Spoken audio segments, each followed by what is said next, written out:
Hello and welcome to BNN. It's Byzantian News Network, aka the Byzantian Brewscast.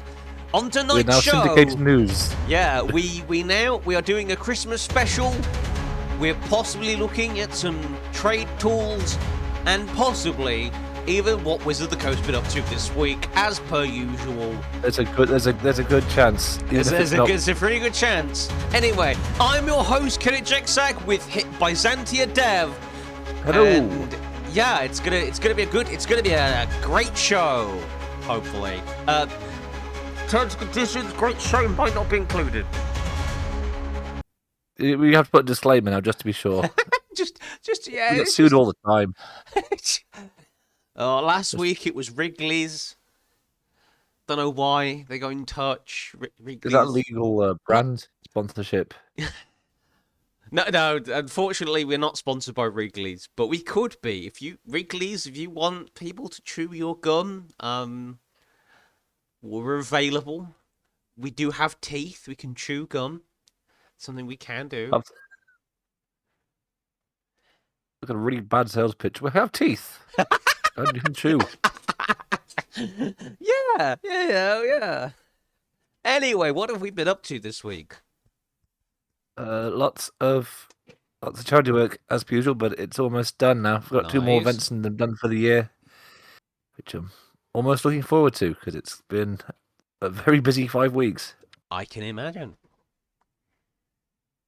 Yeah, and I survived the rugby club Christmas do.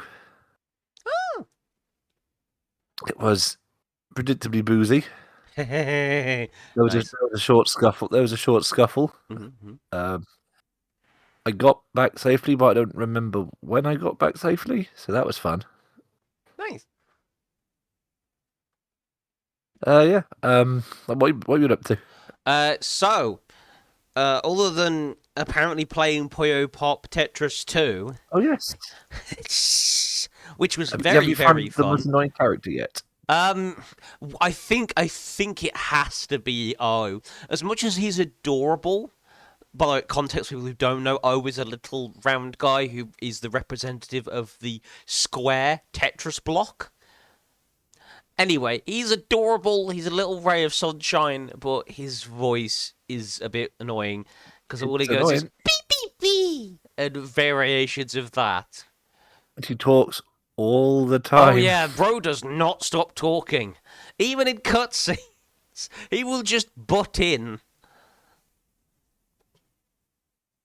But I was at F&M on Friday. I got a special version of Command Tower for the event. It was Commander Turbo. So it's a version of Commander where you start off with the Command Tower in play from outside of your deck. So it's like extra fast, which is interesting. And the Command Tower is quite cool. It's like a big... I will show you it, actually, because it... Yeah. Promo Commander Tower. It's not the SpongeBob one.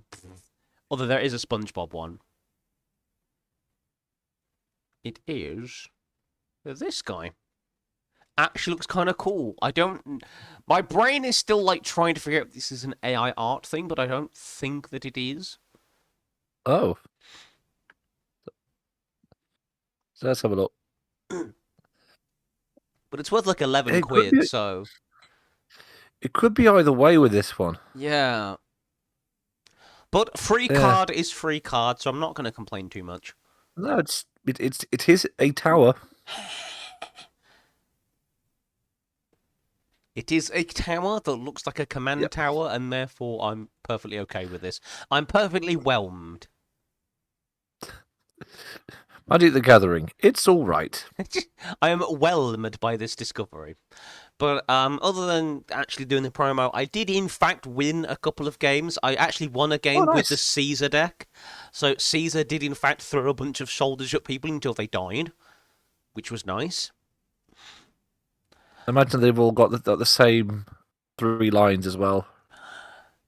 Like just from Classic Vegas. Yeah, well, it makes tokens, so they are as generic soldiers as they come. You like the sight of your own blood. Only that was on loop. Yeah, The other one I won was with Yorion, just because Yorion creates so much value of just like. And also, my friend was like, I guess I could remove something, but everything is not on the field right now except tokens. I'm like, yes, that's the point. And also, Ang is in the deck now because he helps the deck out a lot by A, being able to flicker Yorion so he comes back to play and does a thing again, but also, whenever a creature leaves the battlefield, whenever one or more creatures leaves the battlefield, you get an experience counter. You, the player. And during your upkeep, he makes that many ally creature tokens, 1/1 allies. So he not only enables the thing, but also gives you increasing defenses to protect yourself when your stuff's not in play. It's just like, yes, this is good. Broken. The new Avatar stuff made that deck broken. So I won the game. I also managed to make a bit. I actually walked away from that event with more money than I paid to go, and for that day, because I sold some stuff to our friend Damien, and I also sold some stuff to another guy that was just happened to be there. Nice bloke, and I also got a Elemental Hero themed Yu-Gi-Oh binder because I traded some stuff into the store. So yeah. It was a good day. And then Saturday, one of my church colleagues was feeling a bit low from stuff that happened over the week. Oh, dear. I'm not going to go into massive detail. Some of it's quite private. But we went into town. We had a bit of a walk. We went to a few copy shops. And then for some reason, we wound up at the Hong Kong diner in Chinatown. And let me tell you, it was delicious. So he had like a kind of beef vermicelli, like with mustard greens, and I had chicken fried rice because if you don't know, chicken fried rice is the litmus test to see if a Chinese restaurant is good or not. Because there is a particular it's one of those simple on paper, complicated in reality. If it's an easy dish to make, but if you do something wrong, you know about it. But they did everything right. It's very clear from the taste of it that they used a proper wok. They don't do like a Jamie Oliver thing. If you've ever seen like the Uncle Roger videos, they did everything right. I'm pretty sure they added MSG in there. The green onions were delicious, but that wasn't the weirdest part of the whole adventure. Have you ever tried boiled Coke? I don't think I've seen anywhere sell boiled Coke, so no. Yeah, I had boiled Coke with lemon and ginger in it. Basically, Coca-Cola tea. Okay. It was lovely, but it's very weird if you're used to drinking cold cola, which most people would be. Apparently, it's quite a popular thing in Hong Kong, hence. But it was just like, what? Why is this good? But also, why is this a thing? Yeah, what was it? Regular flavored Coke, or does it only work with like? Oh, it was regular flavored Coke, yeah, but just with lemon, actual like lemon slice and ginger. Okay. I also, speaking of ginger, I had a proper Leberchuken gingerbread from the German market, which was so good. I need to have something from there before it's gone. I definitely recommend the gingerbread. You get like a good gingerbread for like £3 from one of the stalls up there. Oh, that's brilliant. It's so good. I had the chocolate orange one. It is the best gingerbread anything I've ever had.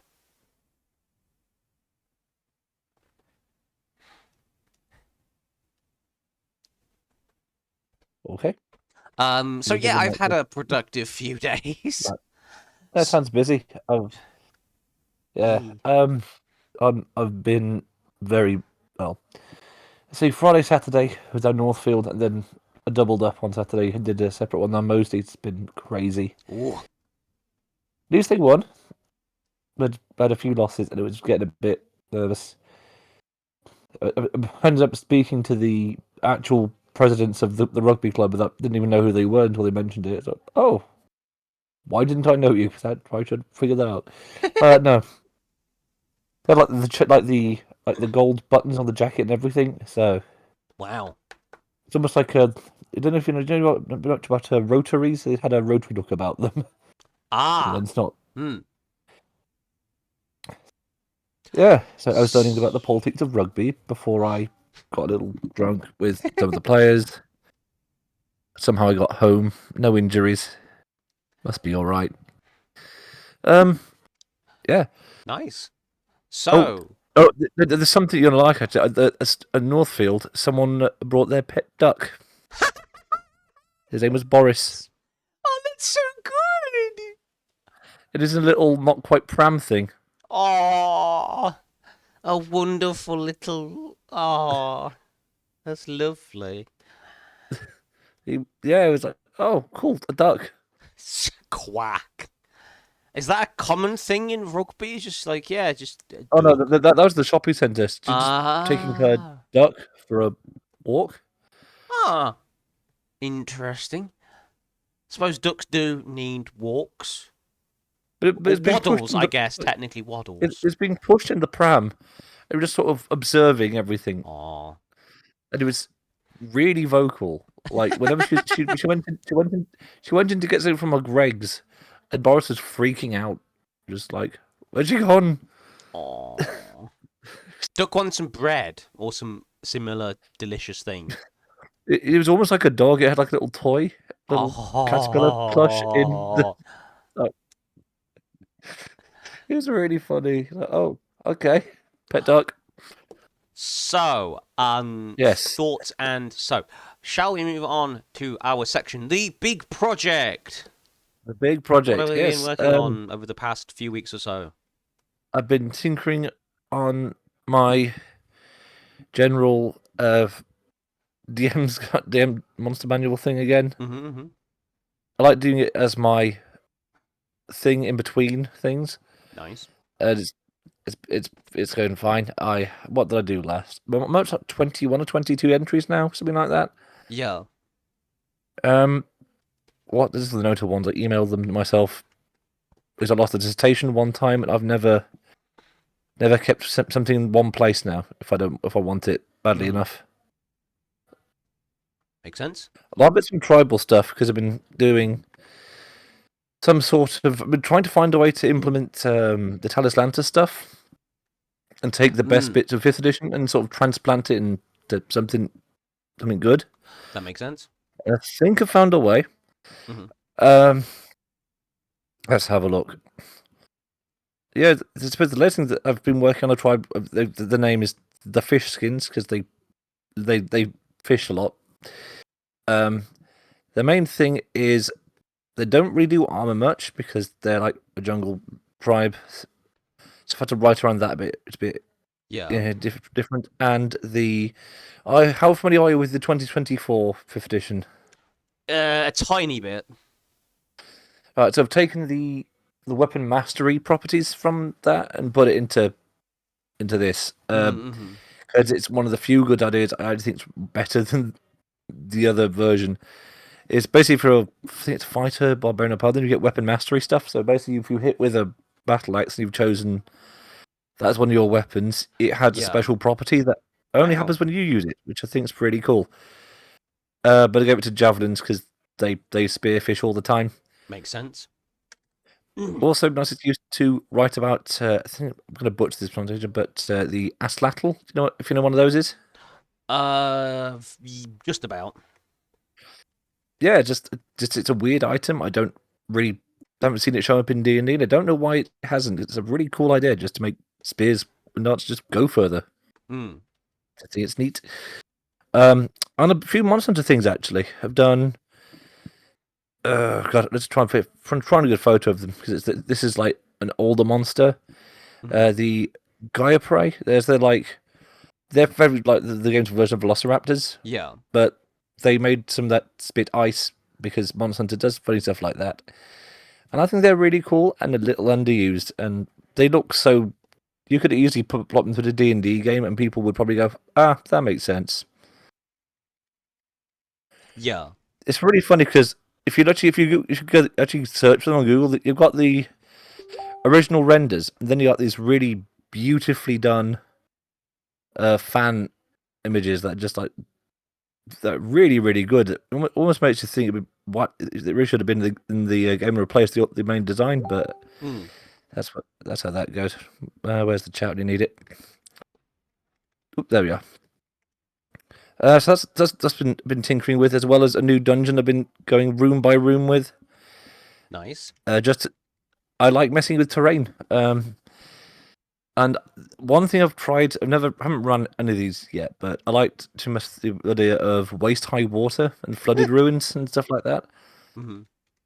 Because I like dungeons, but I find it really hard to justify who built this trap there. Why would you do that? Not the original people. Why would they build a weird spike pit? Yes. In their thing. So I've had to justify why are there pits and traps and things here. And I've just chalked up to the building is just really, really old, and the ceiling might give way sometimes. Mm-hmm. And I love the idea of messing. There's like waist high water, which I rule it as it's waist high, and by that I mean like on a medium creature. Yeah. So if you try to the rule is if you try to use the stealth action to go through it, you're at disadvantage. That makes sense. Because you're sloshing around and making a load of noise. Slosh. It's a good word, slosh. And a thing, if you want to dash through it, is a very low athletics check you have to pass. Mm-hmm. Things like DC 10, but it's just a lot of problems with D&D is that the players are often really, really, really powerful. And one way to hamper some of that without being a dick about it is just making the terrain different. Mm-hmm. And it's also good for immersion. So you're going through a ruin. It's not like no one's bothered to upkeep these old ruins and temples and things, so they're going to be a bit dangerous. The pit traps will just be the floor giving up or something, or part of the rubble literally falling on top of your head, which I'd put in as a second counter. That, and every time I do a new dungeon, I like to experiment with new monsters and just plonk that in, and that goes in the general monster manual, which is getting fairly big now. Yes, what you've been working on? So I have been carrying on with the what's it called? The brain. The what is it called? You know, the blinking the Nova Grappler Vanguard stuff. There's my brain. Right. I finally finished Jet Razor, so I've now given Jet Razor its frame trait, Jump Jet, which just says it can jump equal to its speed, which makes sense. Yep. And I've added something called Reserve Razor, and I will show you a picture of Reserve Razor because it's actually kind of cool. Oh, that's shopping. Images. Is this the best version of the image? Yes. I'll find the cleanest version of the image. This is in Japanese, but you at least get to look at what the mech actually looks like. Let's have a look. Big tank. That is cool looking. It's almost giving me a thumbs up, though. Yeah, you could sort of see it still has the same kind of base as the other ones, but just with a massive, like fuel tanker on it. Yeah. So it's actually the first support class mech of this lineup. Yeah, which makes sense. It looks like a construction thing. It has 2 auxiliary mounts. It doesn't have a main mount. Size 1, structure 5, stress 5, armor 0, HP 14. Evasion is 4, which is quite low. Because big tank. Yeah. E-defense 8. Heat capacity 4, which is quite low. Because, having a massive big tank on your back is going to make your heat capacity way lower. Yeah. Sensors are standard at 10. Tech attack is 0. Repair capacity is 3, which is relatively low. Because, again, it's awkward to fix. Save target 10. Speed 1. This thing is heavy as fuck. So it does not move very fast. System points 3, which is also relatively low. Essentially, I've spec'd it to be entirely support-based. So, it was originally designed for assisting in Razor field tests, so essentially when testing other prototypes. It carries with it everything a researcher on the go needs: advanced auto recording HUD and black box, spot repair systems, and a large part multi-part fuel tank for all those pesky weapons, cores, and occasionally machines that need oil, coolant, and ammunition. It has the reserve tank frame trait. It can stabilize another mech or machine unit it's adjacent to full action. Nice. Which is very, very strong if you know how stabilizing works. Yep. That's really. So that's yeah, really I've cool. nerfed this thing to hell in its other aspects because of how good stabilize is. It also takes double damage from burn Right. because big oil tank. It is going to set fire. It also does have a core integrated piece of equipment which doesn't take up one of its two slots, called Reserve Sprayer. So it's a range 5, which is decent. 1d4 kinetic. Yeah. Hit targets take double damage from the next burn damaging attack. Because you're literally covering them in oil. That makes sense. Flammable fuel.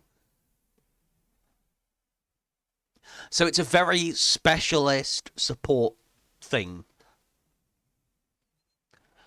Moves. I like it. Because you're not going to have to attack very often, you can, of course, use your action to dash, which at least gives it a bit more movement option. Okay. Again, you're going to dash very slowly, but at least you can... Since you're not focused on attacking, so it can move. It can move more than one sometimes. Yeah, it can most of the time move more than one because most of the time you're not actually focused on attacking the enemy unless you yourself are actively being shot at yourself. In which case you kind of have to defend yourself, or at least get somebody else to defend you. And again, that low speed, I think, is going to mean that players are going to have to think more tactically about their movement, and as will their teammates if they're in a party. If like, okay, you come to the healer. You don't. I can try and go to you, but you come to the healer, not the other way round. You want the healer? Get closer, a dickhead. Yeah, that makes sense. So yeah, that's what I've been working on this week. I'm gonna finish off Katana Razor and Shinobu Razor possibly before Christmas and work on some of the stuff. I have picked up some more cards to do more stuff on. I'm gonna also do some big creatures for the mechs to fight because Vanguard is also full of those. So I've picked up some Dragon Empire stuff so they can fight some dragons. And fighting dragons, that works. Because I bet you that's something that Lancer players have never done before. Fight dragons in a big fuck-off mech. I mean, that's just cool, though.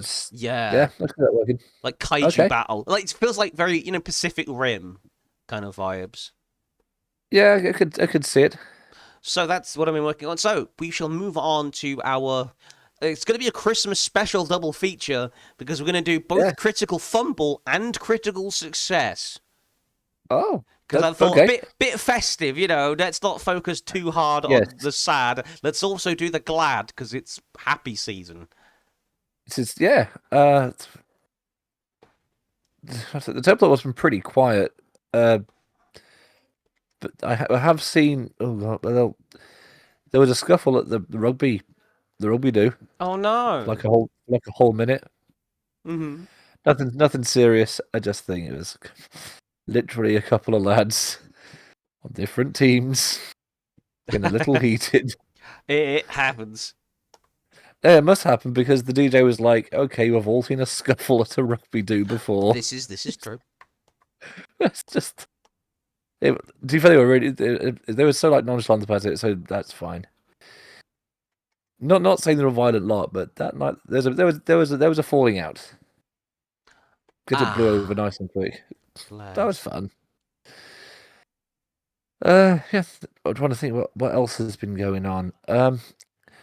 There's been some bizarre drama going on that people are saying that D&D is dying again, whatever that means. I feel like D&D has been in a state of dying for the past sort of 3 years. Yeah, it has sort of been on the way. Most people still play it, but Hmm. It's just one of those weird things where it feels like with every new book, people keep coming up with the same complaints and nothing gets done to actually improve them. Yeah. I don't think the last book I bought that I actually enjoyed from them would have been the Ravenloft one. Hmm. So that's been fun. As for well, I'm kind of spoiled for choice with like the good stuff because I've been doing charity work and Mm-hmm. seeing smiling happy faces. Um, Aw. although I think aside from Boris that I told you about, it's definitely a highlight. Um, say there have been a few times with some of the school assembly visits where some of the kids wish Hetty a Merry Christmas, which is very sweet. Aw. She's she has a few fans now. I had That's some kids asking asking Hetty when she'll be next be at be at their school. aw. That's so lovely. I know it makes me forget I'm into like horror sometimes, and I live two very different lives right now. So, but that's been really nice. It's nice anyway, but that really like it's nice to have a reminder sometimes. Um, Hmm. so have you found any dirt on Wizards of the Coast, or have we? Yes, too Oh, much. So oh God, let's go with the first one. yep, We've had some spoilers of the Magic the Gathering Marvel set, which isn't going to come out till the middle of next year. So again, okay. the perpetual hype is here for a set that's like 2, 3 sets away, which is really weird. Is it Uh, like all of Marvel, or that's all a of lot of Marvel, yeah, yeah, physical yeah. So cards? we've had some Right. fun. We've had some Fantastic Four stuff shown. We've had Okay. Captain America. Actually, where's Do you know here we go. that? Preview Pro, like yeah. So there's the Coming of Galactus, It's which a I guess great is card. Fantastic Four They can stuff. probably put in. Sentry, but so they got some of the weird stuff as well. They got some of the weird back catalog stuff. The Super Scroll, Baron Helmet Zero. You know that like background villain from Captain America stuff. Right. So I have in my hand right the book of regrettable superheroes, Oh, and I'm wondering if any of them have made an appearance. okay. So I don't know most of these either. So oh my god, these names. Is I have this is the Black Dwarf in there? No, That's well. Here's a good one. Amazing Man. nope. These 30s characters, man, they kind of brilliant. Oh, Um, what other names have we got? There's some. Honestly, if you want a fun read, this is a really fun night. Hot book just to have a go through. Oh, Mutant Master might actually be one they could go with. possibly, but it's Isn't not in here yet. Do you know who right? is in here that might be in that book? Go on. Moon Girl and Devil Dinosaur. No. They do have the X-Men though. Huh. They mentioned Maggot. Oh If you know, yeah. and who else? With Morlock as well. Hmm. What's the other regrettable ones? There's quite a lot of really bad X-Men. Let's have a look. 216. Right. Here they are. Elektra's in it as a reskin of Massacre Girl. That's another one. Massacre. That's an amazing name for a character. Massacre Girl. Jesus. Yeah, I don't think they won't do Long Night, will they? But that'd be great. Hmm. I'm trying to see what other ones they have got or Glob might Herman, do. maybe. Beak. No, that'll be amazing to have those as cards. But Yeah, we've got a Quicksilver yeah, card as well, of potentially. course.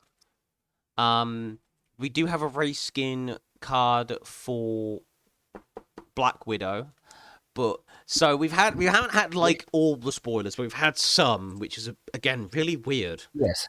The other critical fumble is so they've released some information about the new Lorwyn set. Right. And for some reason, we're focusing on 4 hapless idiot students from Strixhaven who have wound up on Lorwyn. Oh, Yeah, it's just what I wanted in my Lorwyn, Strixhaven. You'd think they'd want people to forget about that book. Yeah. And and I could show you, because people have been complaining that these first year students look like they were hired by DEI. That's funny because you don't normally hire students, but let's have a look. I mean, you know what I mean? Like they've been chosen by DEI. The concept, the thought that we need them, just hire the students. But yeah, this should be good. Oh, one of them's a Gorgon for some reason. We've got an Owlin, we've got a Goblin, and a Vampire. Not one human, not one normal guy. None of them. That I'm somewhat used to. What I'm seeing, at least I've noticed with D&D art, they have the standard spellcaster making a flashy effect thing. Yeah. Everything must flow. I think the artists are terrified of. Actually, how familiar are you with comics? Because it reminds me of something that Rob Liefeld would have done. If you know about his art. Can't say I've heard of him, but okay, so he did a lot of Captain America, the mid '90s. But it was really edgy art. The way he draws muscle is hilarious. No one has a 6-pack; they have like a 24-pack. Even the muscles have muscle. That's kind of absurd. That's brilliant. He kind of hated drawing feet. Either he wasn't good at them, or he just didn't draw them. Something would always be in the way of the feet if they were standing. There's always something. I wonder if the artists at Wizard of the Coast are terrified of like Rob Liefeld disease and they just hate drawing feet. Yeah, God forbid they're standing still. Like you can sort of zoom in, and you can kind of see like the Owlin's feet look a bit weird if you zoom in. Oh God, it might be right. Now they'd have a standard mage flashy effect thing, which there seems to be in a lot of D&D art, which I'm not. Which in moderation I don't mind, but yeah, like when they're all at it, it's a bit like. Here's the really stupid thing, right? Go on then. So the Owlkin, she is from Silverquill and she is mute, which is really fucking weird when Silverquill is the fucking like silvery barbs and hellish rebuke, killing people with words. Part of the school, the shit on your mom joke kind of thing. Yeah, it's like, bro, how are you? It's like having. Like, I'm gonna sound really offensive here. This is like having your like Olympic runner face person being someone in a wheelchair. Yes, it's like you're setting them up to fail, really. There, aren't you? Yeah. It's like, look at how inclusive we are. It's like, no, that just doesn't make any sense. Actually, that just doesn't make any sense. They can't cast most spells level 3 and above. Yeah, that's like what? What? Unless she's a sorcerer, and then they would have to literally pick. They'd have to use sorcery points to even cast so many spells. Yeah, my brain's just like I don't. But you know what's that did BlackRock design this team? Is that a vampire like gnome as well? Yeah. To make it even weirder. They got Sweet Baby Ink on this project. Okay. I've just got to look at this. I think it's a half orc. I can't tell. That's an interesting face. Oh, that's a vampire. He's a half orc vampire. He's an orc vampire. Oh, that's the vampire. I thought the vampire was the purple skinned. No, that's a goblin. Thing. Clearly. That's a goblin? Yes, clearly a goblin. Yeah. Again, weird, right? Well, let's look at all the faces now. I've fixated on them.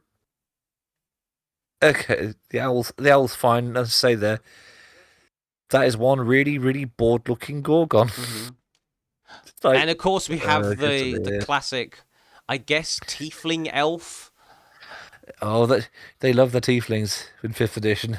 At least she doesn't have like a weird skin color. She's just like, I think she's probably just That like is pale remarkably or normal. white.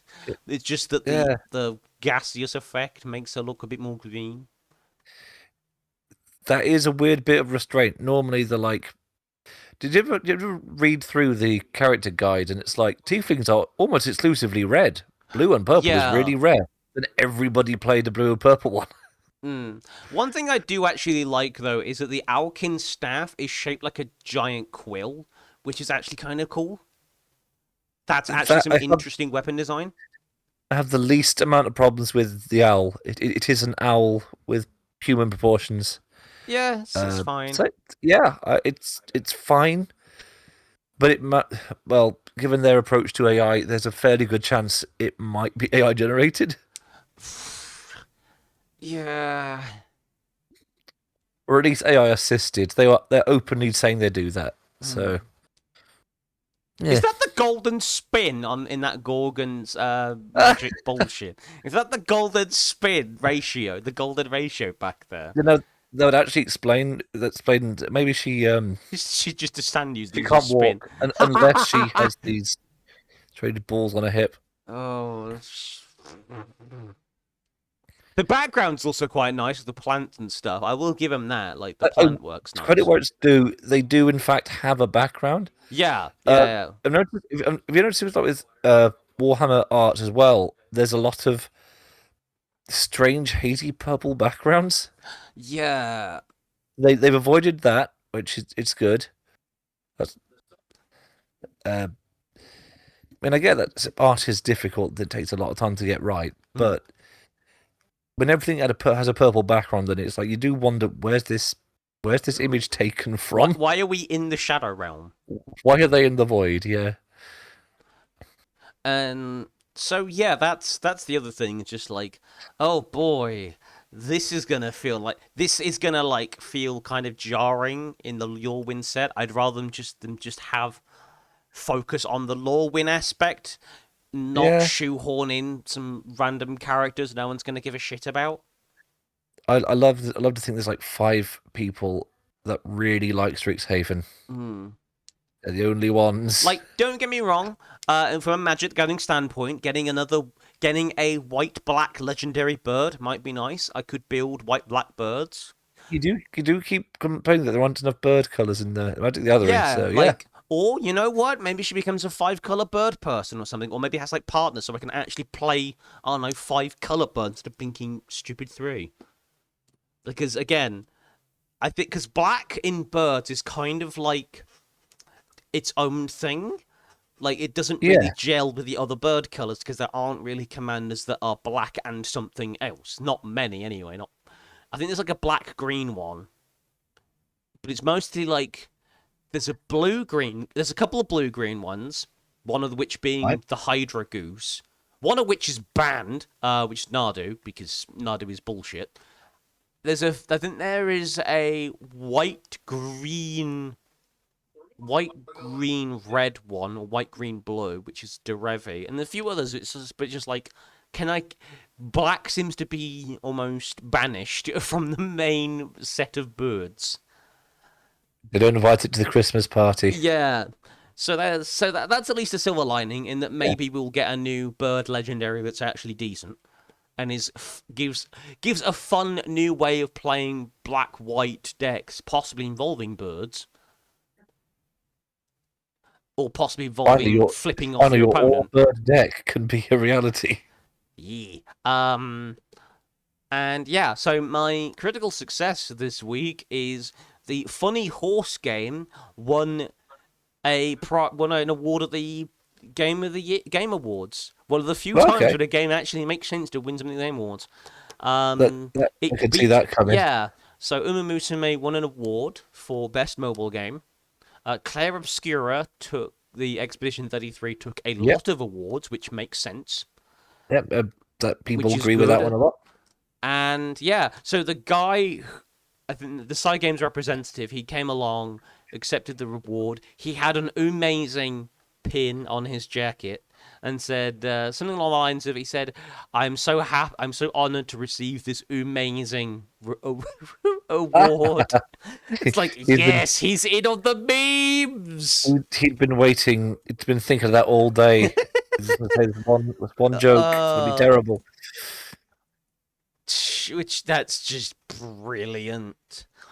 So that's a good highlight. I mean, it feels a lot better than the streamer awards. No one got inappropriately touched. So that's good. Yeah. No one got inappropriately touched. The awards for the most part made sense, apart from, I guess, the weird one being, why did the Last of Us TV series get best game adaptation? I don't know, considering I'm pretty sure there was a Sonic movie out this year and the Minecraft movie. Like, surely those were better than that. There'll be a Fortnite movie soon. I'm gonna make that prediction. Oh, if there is an announcement that the 2026 another Fortnite movie, I think I just give up. I just will somehow have Jason Momoa in it. I don't know how. It will somehow be in it. Chris Pratt is Jonesy. Yeah. Which would weirdly fit, actually. He'd just have to go a bit more blonde. He's in a Santa movie now, isn't he, Jack? Like, it's very weird. Like he's a weird, like, he's like not a proper Santa. He's like a dickhead Santa, I guess. Yeah. So Game Awards was interesting, at least. What else won at Game Awards? Let me look. Who else won what? Let me verifying your request. Shut up, Game Awards. You don't need to know if I'm a robot or not. Clankers are allowed to enjoy games too, as evidenced by the fact that I think it's Neurosama, the AI VTuber, actually can play Minecraft now. Oh. Yeah. Which is interesting. I really like 25 winners. So. She has to play GeoGuessr a bit as well. Yes. So, yeah, Claire Obscura won Game of the Year, beating Hollow Knight, Silk Song, Hades 2, Donkey Kong Bonanza, Death Stranding 2. So that was actually quite a difficult one as well, I would imagine. Yeah, that's pretty. Yeah. And Kingdom Come Deliverance 2, which no one cares about. Best Game Direction, Claire Obscura also won that, beating Ghost of Yotai, obviously, Death Stranding 2, Hades 2, Split Fiction. Best Narrative also went to Claire Obscura, Expedition 33, beating everything, including the weird one in this one is Silent Hill F. That's the one that's not the same as the ones I've just mentioned. Also won Best Art Direction, which I'm like, okay. Because I would have thought that Hollow Knight Silk Song would have gotten that. Best Score and Music. It should have won at least one. Yeah, best score and music also went to Claire Obscure, which again I'm like, that was pretty obvious. Yeah. Although that means it's really interesting in that if you're French, the game is ruined for you. Yeah. Guess who won best audio design? My first obviously going to be Claire Obscura. Mm-hmm. So they got the music award. Any second guesses? A Silk Song? Battlefield 6. Not even close to my guesses. I guess because it's probably like realistic enough so you can tell where gunshots stuff are coming from, maybe. So from an audio perspective, it probably is handy to have good audio design. Best performance went to Jennifer English, who was a character in Claire Obscure. Again, I find that perhaps a little bit weird. Oh, but then again, three of the nominees were from that game. One of them was from Ghost of Yotai, one was from Silent Hill, and one of them was from Indiana Jones and the Great Circle, apparently. Which is weird, because you would think that, what's his name, from Death Stranding would have... Yeah, Norman Reedus. Yeah. Innovation in accessibility went to Doom: The Dark Ages, which I find very funny. That's a very funny... What? That's even an award? Yeah. Well, I guess it is. Games for Impact, South of Midnight got that one. I don't know any of the games in this That lineup. that was one game that people thought was a bit mid at best and awful at worst. Yeah, I guess it had a But good message to it, apart from to be being fair, mid. it had impact.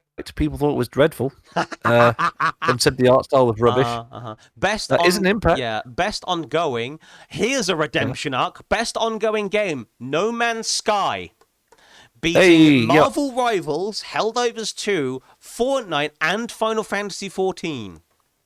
That is actually really impressive. Yeah. Okay. I actually did enjoy No Man's Sky. What it was, it's pretty therapeutic. Yeah. Not a great game, but it's fun. I enjoyed it at least.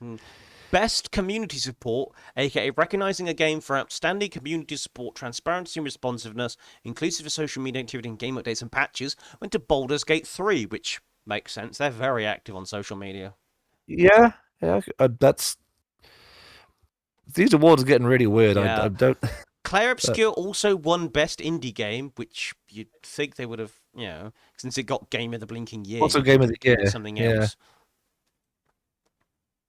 Best debut indie. It also got Best Debut Indie Game, which I feel like is a bit fair. Like, how can you put it in two different categories? Bruh. Yeah, you could roll those together, I guess. Yeah. So Uma Musume in this beat Wuthering Waves, which is another gacha. Sonic Rumble, which everyone knew was going to beat anyway because Sonic Rumble's shit. Persona 5, The Phantom X, which is shit on mobile, and Destiny Rising, which is shit on mobile. So, yeah, it was literally like a two-way competition, and because of the memes and its sudden explosion of popularity, of course the horse game wins. Best AR/VR went to The Midnight Walk, beating Marvel's Deadpool VR, Alien Rogue Incursion, Arkham Age, and Ghost Town. I don't play much VR, but I'm guessing. I don't know those ones. I've seen a fair few VR games, and there are some good ones out there. Hades 2 got Best Action Game, beating Ninja Gaiden 4, which is... Wow, that's... I quite like Ninja Gaiden 4. So that's kind of... Although I know from at least in the first one that Hades series is really, really good. Oh yeah, it's very well liked. Yeah. Hollow Knight Silk Song. Hollow Knight Silk Song at least won Best Action Adventure.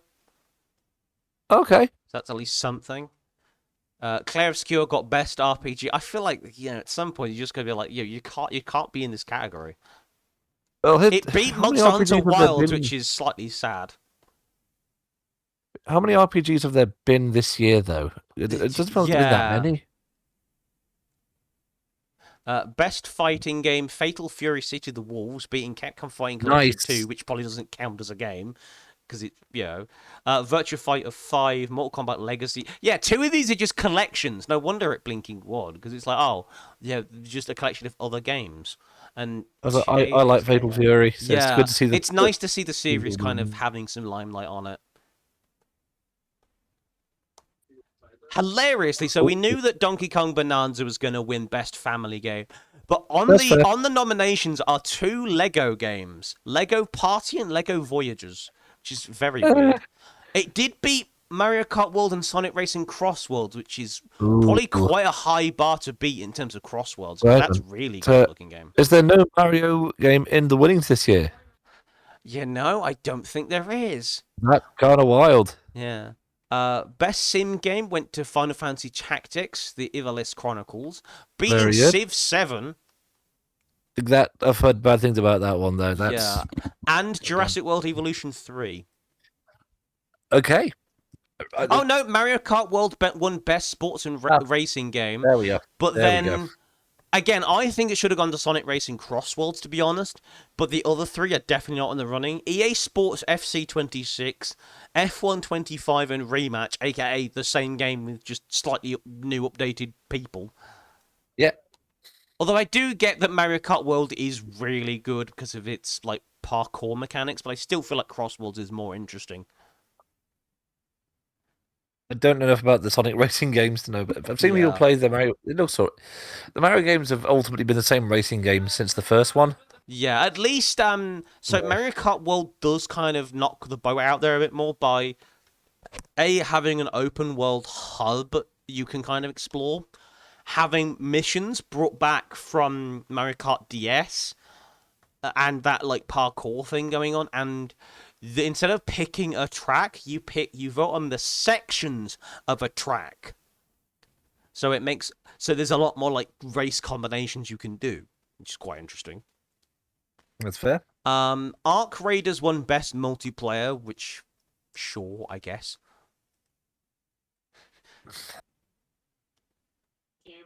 Okay, Okay. yeah, so the best adaptation, the other nominees on the last for season 2 were Devil May Cry, Oh.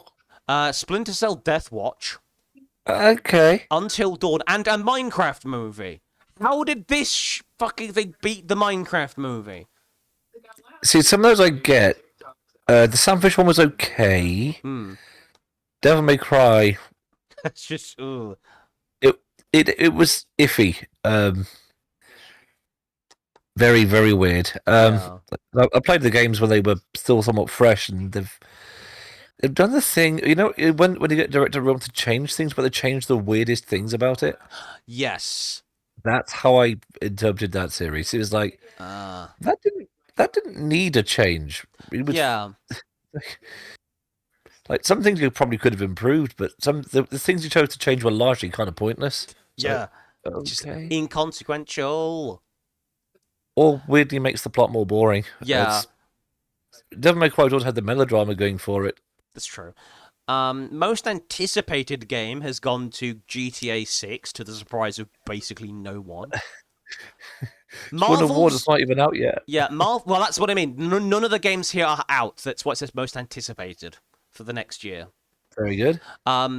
Beating, for some reason, 007 First Light is in here. Who cares? Marvel's Wolverine, which is weird because a lot of the like standalone Marvel games tend to be really shit. Unless it's Spider-Man. They've done quite a few Wolverine only games as well. There's one in the PS2. Yeah, I think it's Unleashed. Yeah, The Witcher 4 and Resident Evil Requiem. Is that okay? Any other surprise wins come out of nowhere, or yeah? Content Creator of the Year went to Moist Critical. That is okay. That's a little surprising. The guy from the Streamer Awards, The Burnt Peanut, is also one of the nominees. Sakura Miko is in the nominees. Kai Cenat and Kadra. I would have thought it would have gone to Sakura Miko, to be honest. Like, weird, but yeah, VTuber moment. We've got Best Esports Game. I don't do esports, but Counter-Strike 2 won that. Which, hey, Valve W. That's just critical sort of riding that popularity well enough.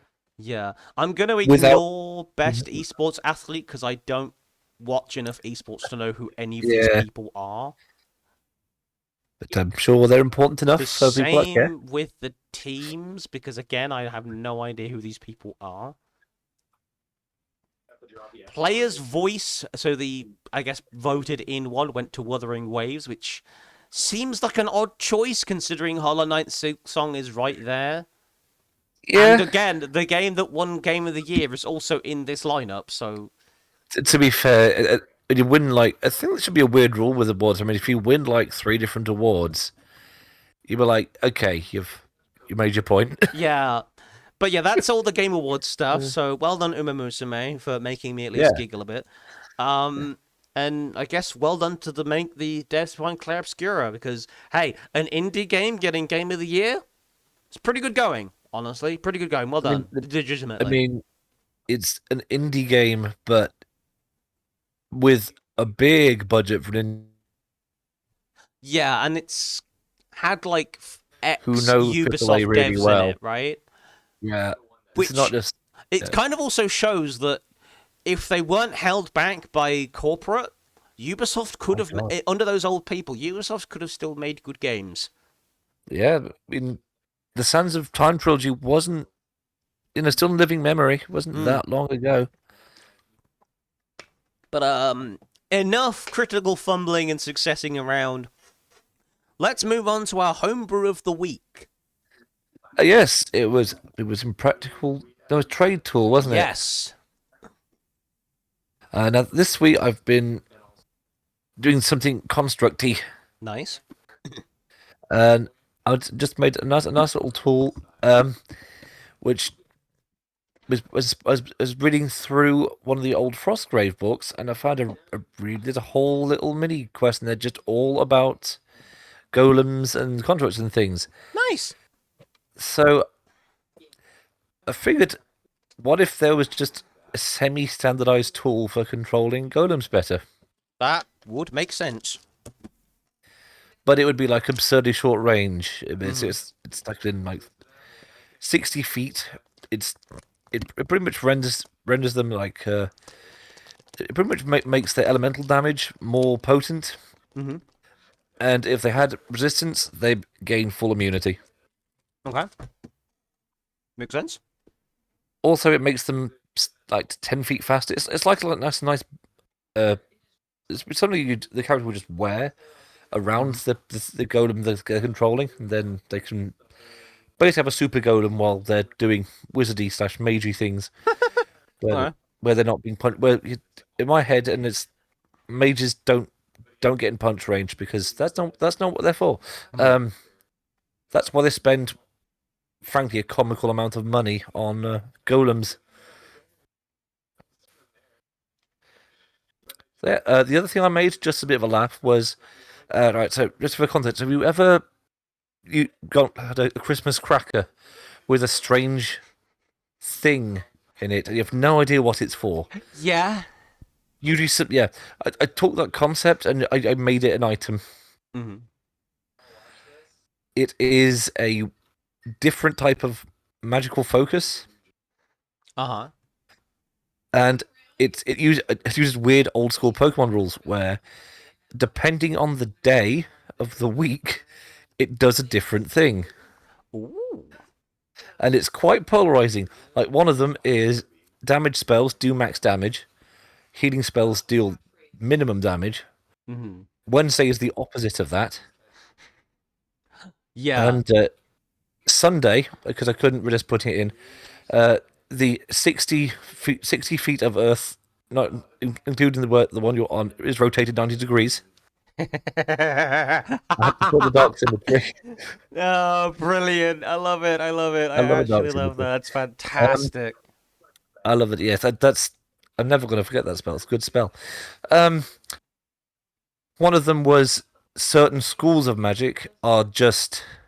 they can be cast with one less spell level than normally would be. Mm-hmm. And Saturday is every time you cast a spell, if you roll, you can just make a random roll, 18 or more, no spell slot spent to do it. Ah, nice. But if you roll a 1, it's double the spell slot. So it's the whole idea was it's a strange-looking metal focus that nobody knows what it's actually for, and because it's so random, people still never figure it out what it's for, because it's really hard to use reliably. And imagine it looks sort of like a bottle opener, but it's really bad at being a bottle opener. Yeah. Yes. I literally call it the doohickey because this is my favourite word for what is this for? The only lore I came up for it was that like hundreds of people have handled this thing, and because they're not sure, they say it's for ceremonial purposes. Which is, for those that don't know, when something has ceremonial purposes, it usually means the historian who's seen it has no idea what it's actually for. Yeah.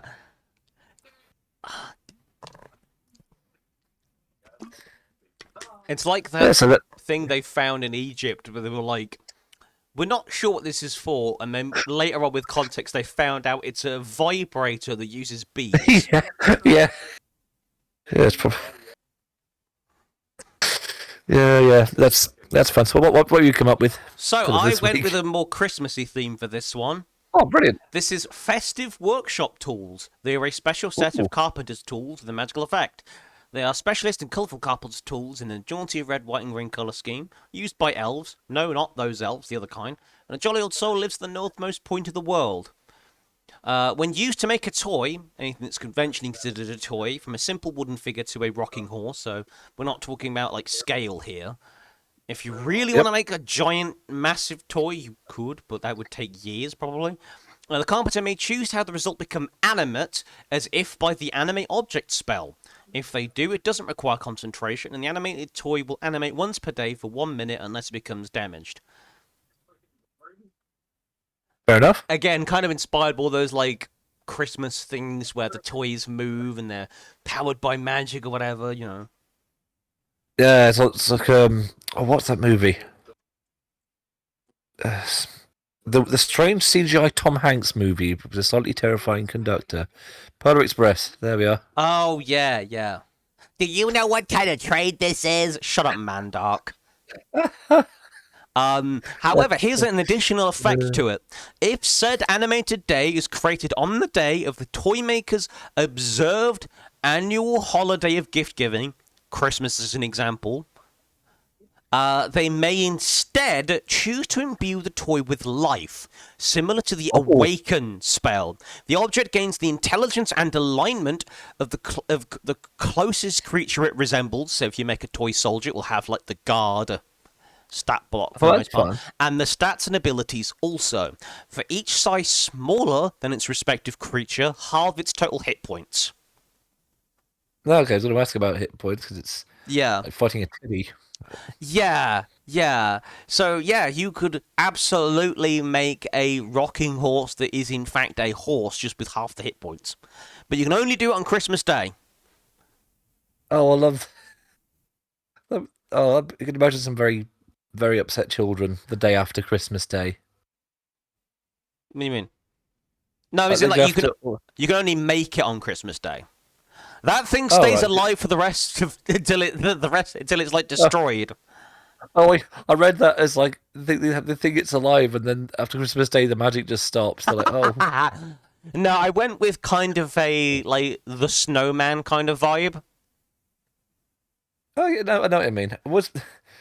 That's kind of a weird concept when you think about it. There's they never really show the snowman melting thing. Could you imagine like how many kids would be scarred for life with that? Well, isn't like the whole plot with that he just goes to like the snowman village to not die? Yes, they don't want to. So apparently somewhere in this world there's like a civilization of snowmen which could only in theory get perpetually bigger. So they're going to have some population issues in like 30 years. They have dogs too. Yeah. That's got to be a British only thing, right? The snow. We have that story. I do actually wonder if that's like a specifically British thing.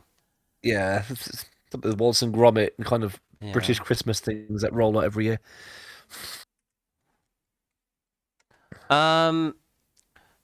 So, completely unheard of in the States. Amazing. It is, however, known and loved by Americans who discovered it by HBO in the 80s or via word of mouth. Oh, okay. That's it's I've always wanted stuff like that.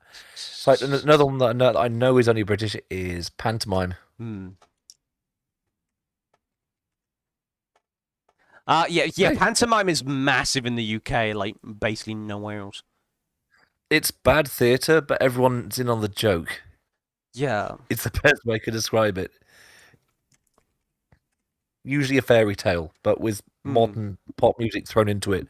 So apparently, oh no man, movie, you stupid. So the movie The Snowman has apparently there's the 2017 version as well. Apparently, yeah. So there was it. Wait a minute. Dubbing fan base. 2007 novel. I'm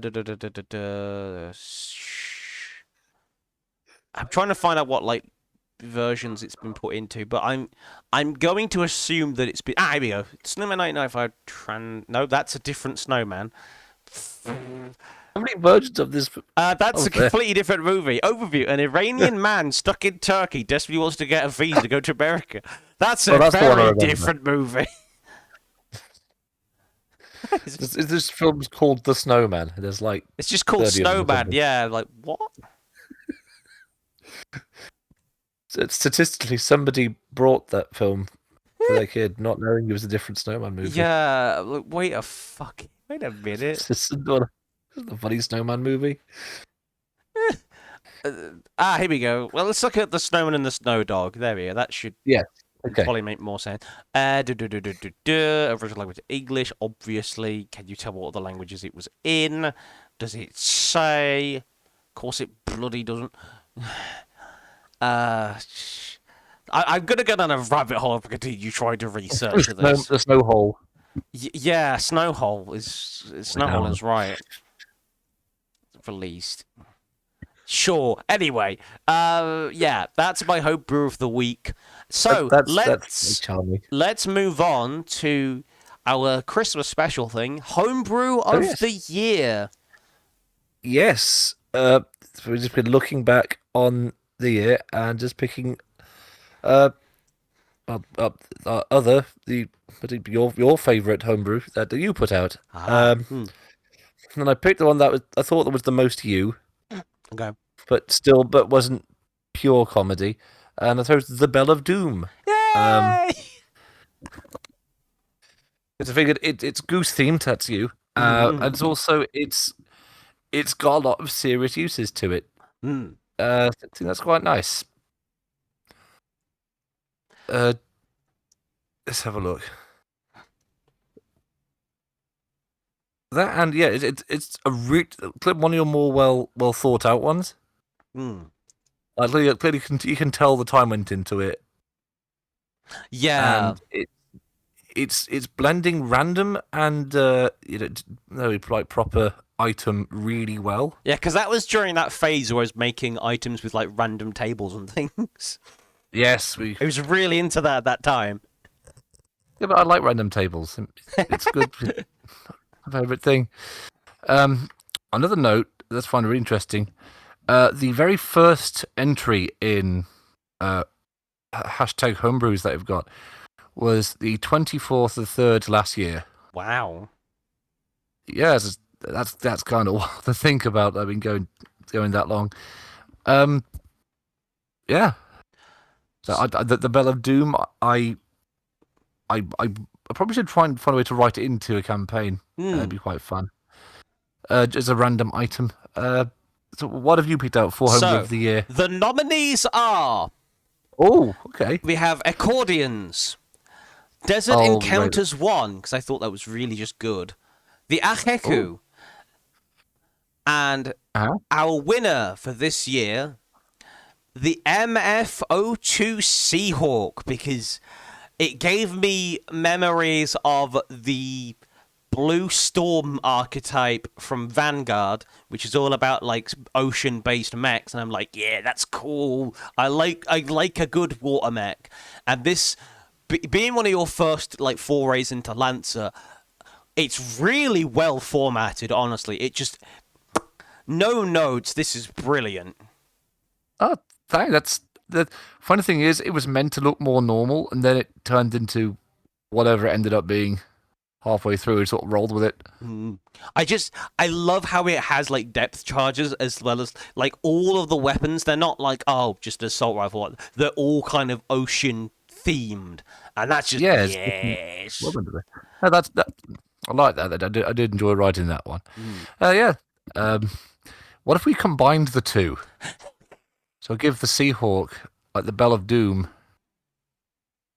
and some unholy fusion, much well would work. You call it the MF03 Lighthouse. Its head's constantly on a swivel, just spinning around. Or like that's like a flood warning bell. That's fun. Yeah, it's been funny to think that we've been doing this since third month of last year. Yeah, that's mental. You kind of forget all the weeks.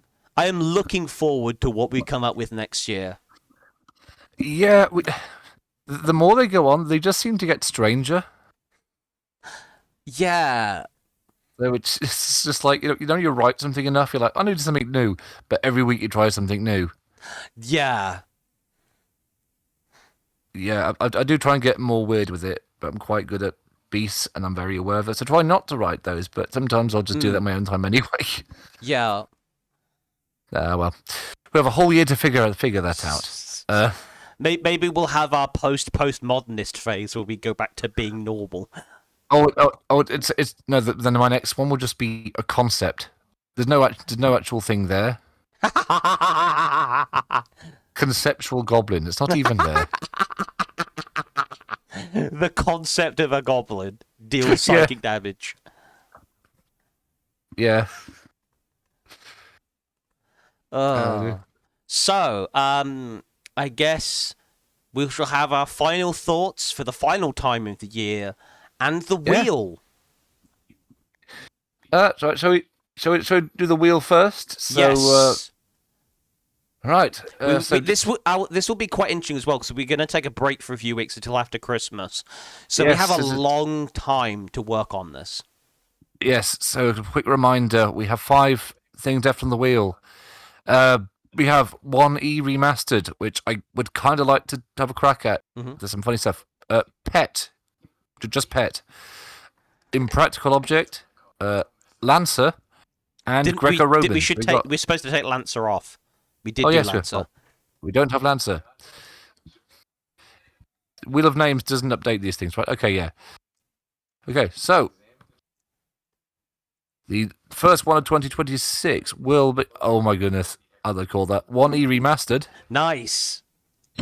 So, yeah, anything from first edition can be rule, spell, monster, anything, item. Not important because there's a lot of weird stuff you can work with. Yeah. I might have to go back to what was that module? Forest Oracle to pick up inspiration. That's the one with the potential encounter of 20 baboons. Mm-hmm. Right, yes. So just as a thought, I'm just going to have a look at what's 1E unique stuff. Well, that's a good point. Favorite example of this idea is it's an ancient lich the ancient lich who sold early editions of Magic entirely. Yeah, there's a lot of spells which I think were only in 1E. I think so. That's going to be the main thing. Death Zone as well. So yeah. Brutal. So someone in here, this was 2 months ago on Reddit, Baluchiterium, Brain Mole, Buffalo. Oh. That's an unusual one. That something as normal as a buffalo is only ever in 1E. Oh my god! They didn't have buffalo. They had the buffalo in. In 1E, but never again. Cerebral Parasite. Oh. Giant Porcupine. I kind of love that. Yeah, Portuguese Man of War. Wow. Okay. Giant Tick and Windwalker are among the things that were never outside of first edition. The buffalo is clearly too powerful to be nerfed. Yeah. So, yeah, that is wonderfully odd. I like that. But yeah. Also Megalith, which is massive, I think it never got out of 1 edition because it's absolutely massive. It's literally too big. Yeah, literally too big. Were never reprinted after Immortals. Oh, okay. That wasn't. I vaguely remember really like the Immortals. Yeah. A Hangman Tree as well. Nice. Ground Squid. Giant Sundew. Cat Lord, which I think was in second and third, but it's not in Cat fifth. Lord? So yeah. Oh, I did see Hat Lord. Selkies, haven't really seen. No, that's That's definitely not sea turning up. wolves, and Achairai. Oh, Yeah. accurate. Okay. So there's a lot. I'm not. Also, apparently, someone has given a suggestion on the Reddit because someone asked about this sort of thing as well. Go through the old Dragon magazines. That's a really fun idea. I've never actually read one of those, so that'd be a lot of fun. Yeah. So that will be something to look forward to. It will be, I'm guessing, Sunday, the 4th of January. We'll be back on that. Yeah. So wait, 1st of January. Okay, I'll keep that in mind. 4th of January, as in Fourth, the first one will be the 4th of January, Right, yeah. Fair enough. which is a nice day to do it on because it's far enough away from New Year's Eve and New Year's Day, but close enough to the start of January that it doesn't feel like, we can get right back into it without feel like we've been gone too long. There's no guarantee I'll be 100% on the 1st. Fair, yeah. That's another thing. So let's do our final thoughts of the year, I guess. Our final thoughts, closing thoughts of the year. Yeah. Honestly, it's been kind of scary how quiet the tabletop world has been this year. Yeah. There's not been that much industry news that I've been able to find that wasn't Wizards of the Coast based. So either Wizards of the Coast is hogging all the attention there, or it's quite quiet out there right now. More optimistic news, though. These things, I keep hearing about how many more millions I need to raise. The hospice fundraising is still fun. Still enjoying it. Good. As is Hetty. She's getting fans out, which is very, very funny to be hearing about. Even if I am starting to get like all my aches and pains now. I don't know what's going on there. Yeah. It's been 30 years. So yeah. I suspect there'll be much more of that in the new year. But yeah. It's the main point is it's been a bit spooky to watch because it's literally in the last time I think it's 19 million they need to fundraise to keep themselves afloat. And it was 17 million before that. Makes sense. So, despite the fact that none of these costs are going down, I can see myself still doing this a few years down the line. So, hopefully things that don't go up too much. Because I would hate the hospital shut down after the years I put into trying to help them out. Is it to put the context? Just the stuff I've been doing. Last year it was 24,000 we raised over that one campaign. Aiming for 30,000 this year off the same campaign. Wow. And I know this is just this year's run of it. This is from one school. They've managed to raise $5,500, which is really impressive. So it's obviously the costume stuff's great, and I really like doing it. But it's nice to